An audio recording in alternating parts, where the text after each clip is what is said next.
Hi class! Today's video is going to take you through a brief lesson. We're going to teach you how to structure a formal written community proposal letter. You've already started drafting and planning certain components. This lesson is just how to put it all together. After teaching you the structure, we're going to review an example letter. And then what you're going to do for your task is you're simply going to start by copying the evidence and explanation from the jigsaw activity and put it into your outline. In class on Thursday and Friday for 8A and B Day, we're going to use the class time to give you an opportunity to complete the outline and your rough draft.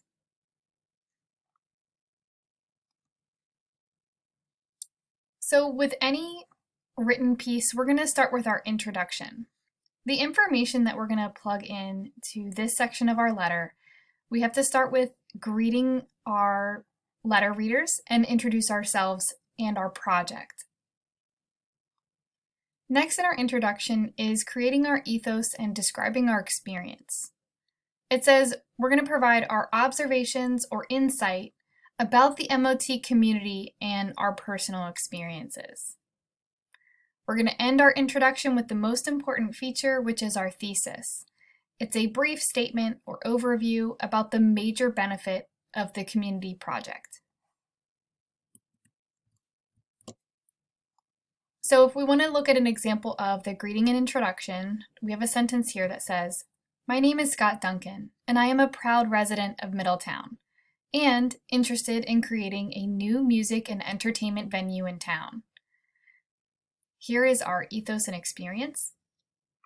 As I have joyfully watched the community grow as both a resident and an educator in the MOT area, I have noticed a missing piece to our wonderful place to live and work." So this is just sharing his connection to the community. And then the thesis, his most important part, where he's going to propose his item. "Due to the positive impact, economic and social impact, I am urging you to consider the construction of a music and entertainment venue in the MOT community." Now that we've completed our introduction, we're going to move to our body paragraph number 1.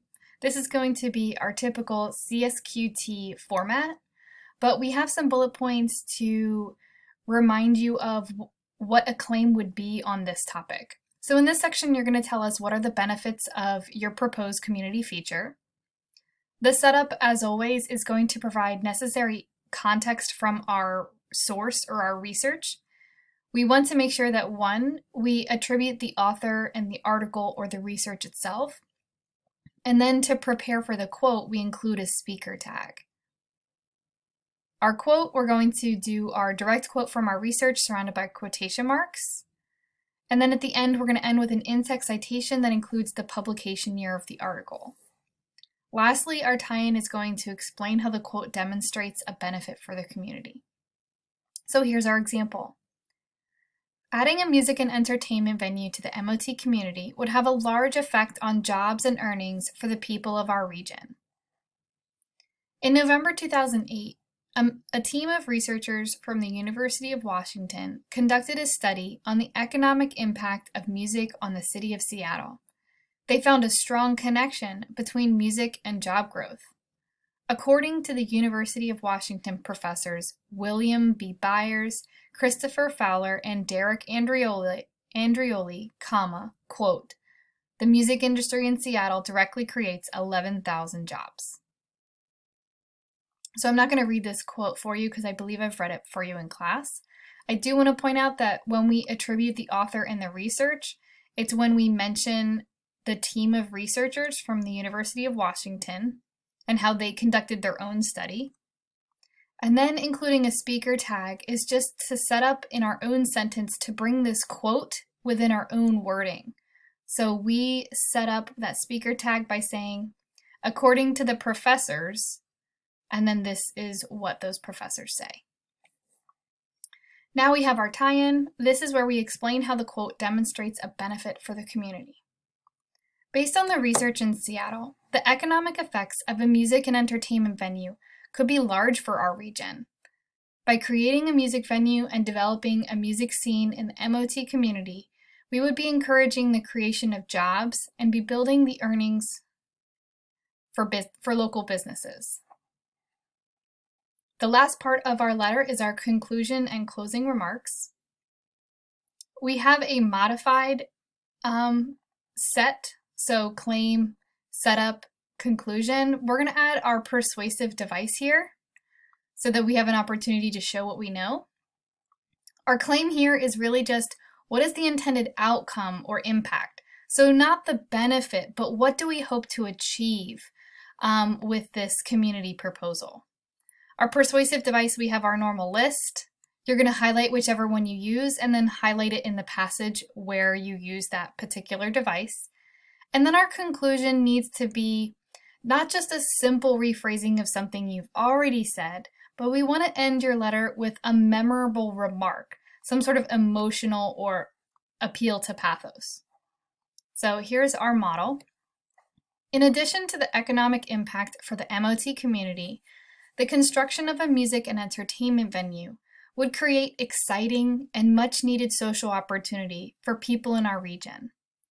After a long day at work or at school, our hardworking community members deserve the opportunity to disconnect, relax, socialize with their friends, and listen to performances by the best musicians in the area.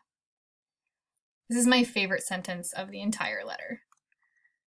All right, and then our conclusion ends with, as our community continues to grow, now is the perfect time to add a critical venue to the area that would improve the economic and social quality of life for the great people of MOT community. Therefore, I encourage you all to consider the construction of a music and entertainment venue. So as you can see, a lot of the components of this outline are very similar to you. We've done CSQT lessons before, and we prepared you for the introduction by having you complete a video assignment the other day for your town hall. So you've done components like this before.